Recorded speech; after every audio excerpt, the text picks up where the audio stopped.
Hello, Hyrule, and welcome to A Link Between Zeldas, Episode 0.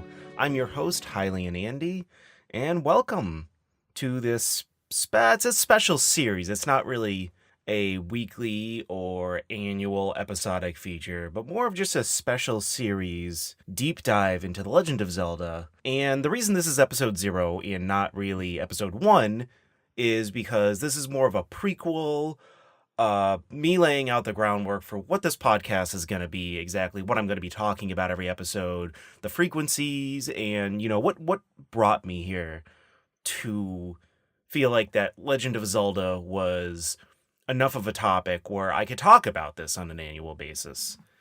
So first and foremost, I love Legend of Zelda, hence my Twitter handle, Hylian Andy. It wasn't necessarily the series that got me into video games, but it has been a pretty influential part of my gaming life throughout the years. So this started a couple years ago. My friend Dan, or as he's known on Twitter, Game Review Guy, 1/3 of the Manabar podcast, we got into a conversation and he asked me, what's your favorite gaming series? It's got to be Legend of Zelda, right? This was right off of the heels of Breath of the Wild, which, was an amazing game I was raving about almost every day and how much fun I was having with the game. And, I go, oh, well, no, Final Fantasy VII is my favorite game. The Final Fantasy series is probably my favorite series. But then that really got me thinking about the Legend of Zelda series overall. And I decided to write down a list of every series where I've played at least 3 games or more. And long and behold, I've played much more Legend of Zelda games than any other series known to man. Not to mention, each one, for the most part, I can say that I enjoyed in its own way. Each game felt so unique, but yet familiar, and it combines all of the things I love about video games. I love puzzles. I'm huge into puzzles. Picross has become one of my newer favorite games. So Legend of Zelda always has some very unique and sometimes very challenging puzzles, but also the adventure and exploring aspects of the games. And while the stories aren't always very complex, that doesn't stop them from being compelling. So the more I thought about it, the more I realized that Legend of Zelda was my favorite gaming series. And it's not as if up until that point I hadn't committed to Legend of Zelda at all. I have a bunch of memorabilia. I even painted my nightstand with the Hylian crest on it. But it dawned on me. And, over the next couple of years, I'd really started digging more and more into the background and the lore of the franchise. And I decided that I wanted to go on a quest of sorts to play through every Legend of Zelda game, which I started a few months ago. And the more I played through the games, the more I realized I had a lot to talk about. And I really wanted to get into conversations about the games. And that's when I decided, I'd love to start doing a podcast or a YouTube series based on The Legend of Zelda and kind of my journey through playing those games. But I didn't feel like there was going to be enough content to keep that one thing going. And that's when Dan had the idea of maybe doing just a general video game podcast, which is more or less how the Manabar podcast started. So I decided that I was going to do this Zelda podcast as sort of like a sub-series to that, sort of a special series. It's not something I'm going to necessarily do every week. I would love to do it every week. I would like to make it a regular thing. It's just depending on whether or not I have anything to talk about. And I don't only want to chronicle my journey through the games, but I also just want to talk about anything else that props up along the way. Any Zelda news that happens, or, anything else that might occur. So originally I was actually going to call this podcast the Hyrule Journal, but it turns out just a few months ago someone else took that name. It's a man, and sorry if I'm butchering his name, a man by the name of Javed Starrett began doing this series called the Hyrule Journals, where he takes a more of a video essay dive into the Legend of Zelda series. I really recommend you guys check out the first one. The first one he did was about Ocarina of Time. It's the HyruleanJournals.com. You can find it on YouTube as well. So then I decided, what else am I going to name this? So why did I choose The Link Between Zeldas? And I just it came to me because Link is in every game inherently. Off the top of my head, I can't think if maybe he was missing from one or two games, but I mean, there's the games where you can name him whatever you want, but it's Link. It's Link. He's in every game, but Zelda is not. But Zelda is the focal point of the namesake of the franchise, but she is not in every game. So I thought, oh, the link between Zeldas, just a little play on words, but I liked it, so I went with that. So this brings me to the main point of the podcast, my quest through the games, and I decided that I was going to play the games chronologically. Now, back when, around the time Skyward Sword came out, this book came out called the Hyrule Historia, which finally had listed out in chronological order how the games are meant to be not necessarily played through, but how the games flow through time. And one of my friends, probably the biggest Zelda fan I know, my friend Sarah, had mentioned, as well as a couple of other people, why don't you play them as they came out? And she made the good point that that's the best way to see how the mechanics evolved over time, and that's a great way to experience the evolution of the franchise, which is true. And actually, after I have already played and beaten the first game on the list, which is Skyward Sword, but after I beat and played that, those words she had really came into fruition. Skyward Sword I was comparing to Breath of the Wild, which I had recently played, which was a newer game, but I'll get into more of that later. But the reason I ended up going with chronology is not only did I want to see, hey, does this timeline match up? Are there how many plot holes are there in the game where the timeline just doesn't make any sense, or where are all these like weird and neat connections? But also, I've already mostly played the games as they've come out. I didn't play the Zeldas in the 90s, really. The first experience I had with The Legend of Zelda was it was either Ocarina of Time for the N64 or Oracle of Seasons for the Game Boy Color, but neither which I played until, 2001. I had my N64 really late in life, so I didn't get to play any of those things until much later when they came out, and I've never really gone back and played the original two Zeldas. I didn't play Link to the Past until it was on the Game Boy Advance. But then after that, though, I would play, Wind Waker and Twilight Princess and, for the most part, Skyward Sword and Breath of the Wild. I played all of those generally as they came out. So I feel like I already saw that evolution, so I was looking for something new. So thus brings me to where I am now with playing these games. And the thing about the timeline, the Zelda timeline in the Hyrule Historia, is even back before I started doing this, I looked at the timeline a long time ago when it came out. I looked it up online, and it smelled like BS to me. It did seem like something that was kind of just put on paper for convenience of the fans. Like, there was a subsect of fans who were probably crying out for, like, a possible timeline of all of these Zeldas, and Miyamoto has never really been huge on timelines. He came out with one in around 98, around the time Ocarina of Time came out. He came up with a very loose timeline, but he's even stepped back on that. He really doesn't care about the timeline or anything like that. It was really Eiji Aonuma, one of the other people who's worked on... He's been working on the Zelda series since Ocarina of Time came out. He's been the producer of most of them since, I believe, Wind Waker. And he's the one who really dug into this whole timeline thing. And it always seemed like something that was kind of cobbled together. That being said, I still find it fascinating of how they did. And I actually have the Hyrule story here in front of me.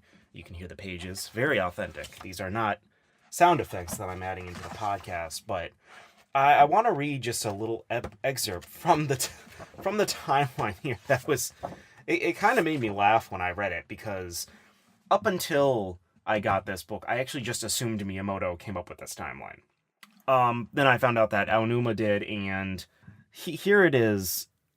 The Chronicle merely collects information that is believed to be true at this time, and there are many obscured and unanswered secrets that still lie within the tale, which I suppose that could mean that there's still games to be played in between the games we already have.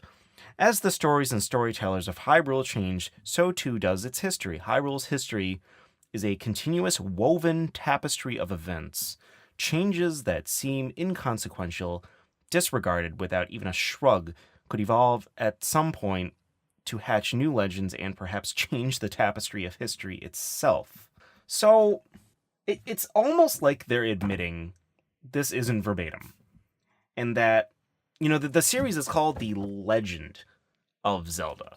So, it's, if you think about that legend, whenever we think of in real life as like a legend, that story always changes over time.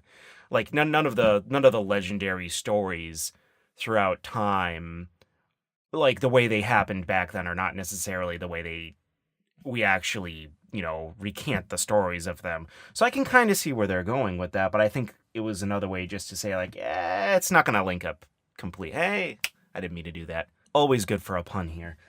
So that being said, I will take that into consideration, but I still want to see how many connections there are between games because I find it very fascinating. And another thing they do here is they don't go by any numerical dates, they go by eras. And there's a few games, and then Ocarina of Time kind of splits it into this like tree of different events depending on how Ocarina of Time ends, which I didn't really know there was different ways Ocarina of Time could end, but I suppose it makes sense in some regard. And then they actually all converge onto Breath of the Wild as if they wanted a clean slate after this timeline came out. So, just to go in order of how I'm going to be playing the games, and also, there are a couple I've decided I'm not going to play, as well as what versions I'm going to play of each game, because I think that matters a lot. So, obviously, I'm going to start out with Skyward Sword. That isn't, even if you don't believe in the timeline or how everything syncs up, that is inherently the first game. There's no disputing that. It's the first game in the series, but then after that, you could take it with a grain of salt, I suppose, but after that, I'm going to move on to the Minish Cap for Game Boy Advance, which I do have the Game Boy Advance copy of that game. Unfortunately, I tried to download it on the 3DS store, but it was only available for some special event down the line. So I wasn't able to get a 3DS version of that, and I actually sold Dan my old Minish Cap copy long ago. So I got a new one, got it off eBay. And then after that, there is Four Swords Adventure. Now, this is the one that was a part of the Link to the Past Game Boy Advance game. This is one of the games I won't be playing. And it's not because I don't want to, it's because of the challenge it is to play the game. You actually have to have 4 Game Boy Advances, which I only have 2. You need, 4 link cables, which I don't even know if I have one anymore. You need 4 copies of the game in order to play this. It's not one of those games where you can just have like kind of computer help with the game. So I'm not going to be playing that one. I'm pretty adamant about that. If someone wants to call me out on that, feel free. No issues there. I'll gladly take the criticism. And if you want to change my mind, go ahead. But after that, Ocarina of Time, which, yeah, I've beaten Ocarina of Time, God, like 10 times by now, but I will gladly play through and beat it again. I can't get enough of that game. And yeah, that's, like I said earlier, that's where the timeline splits up into a very odd array of things. And Back to the Future is my favorite movie, so I'm kind of used to this whole, like, alternate timeline BS stuff. But the first section is if the hero is defeated. Now, I assume when they mean this, they mean adult Link at the end of Ocarina of Time when you're fighting him on the castle and, Zelda's there helping you. I assume that's what it means when the hero is, defeated. So after that, I'm not going to go through each and every era that's on here or whatnot, but after that you have A Link to the Past, which I do have several versions of that game. I believe I'm going to be playing it on my SNES Classic because I've never really had the chance to play it on console. I do realize the SNES Classic has what are called save states. That's something I've thought of long and hard about all of this, and I will not be using the save states. Link to the Past doesn't necessarily even need them. It has a save function on the game.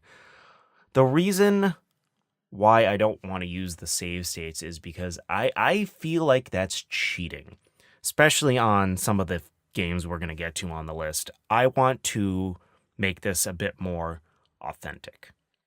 So no save states. So after Link to the Past, I'm going to move on to Link's Awakening. That's the one I'm most excited to play. One of the ones I'm most excited to play on this list because I've owned it for a long time on the Game Boy Color, but I've never played it. Now, Link's Awakening was recently announced to be remade. I will be playing the original one. I will be playing the DX version of it. Not only do I have it for the Game Boy Color, but I was also able to purchase it on the 3DS store. So that's the version I'm going to be playing. It's just very convenient for me to be playing it on the 3DS. And it is the original version, so there's no issue there. But when the Link's Awakening remake does come out, I will be also purchasing that and playing it because I want to know what the differences are, considering that they're shelling it out for a $60 game on a console. I'm really hoping they're going to add something to it because it was a handheld game. I don't really think it's. I know it looks very pretty, but I'm not sure if the content is there for a full $60 game. Of course, I'm the dummy who's going to be doing it anyways, but we'll see. Moving on, Oracle of Ages and Seasons. Now, Oracle of Seasons is one of my favorite Zelda games. It's very. I feel like it's a very underrated Zelda game. Now, I'm not sure if my fondness of it as a child will carry over into adulthood. We will see on that. But I have both Oracle of Seasons and Ages for the 3DS, and I know there is some things you can do. I never owned Ages, but I know there is some things you can do where if you have both, and I think if you beat both, it's kind of like a Pokemon Red and Blue situation, or any Pokemon game for that matter, where there's something special you can do when you have them both. So I'm going to look in to see if I can do anything with that. I know I doubt I can do that on the 3DS, but if I'm able to get a Game Boy Color version of Oracle of Ages or even borrow one just to see if I can connect those two, because I'm pretty sure there's like a secret ending or something like that, but we'll see. Next is A Link Between Worlds, which I own. Lovely game. I haven't actually beaten it, oddly enough, so it's going to be nice to finally get in and beat that. And then we have the Dark Horse, Triforce Heroes. I don't feel like this is a real Zelda game. I'm going to be completely honest. I felt like this was kind of let's just throw this out here, pop the Zelda name on it, some co-op 3DS game, whatever. That's how I feel about the game. This is the one where if people really want me to beat it and play it and think it's a sham that I'm not, I will gladly take any criticism. I just do not feel like it's a real Zelda game. I feel like it was this kind of side co-op game. That's just how I felt. I will gladly listen to anybody who wants to change my mind, though. But that's just how I feel at this moment.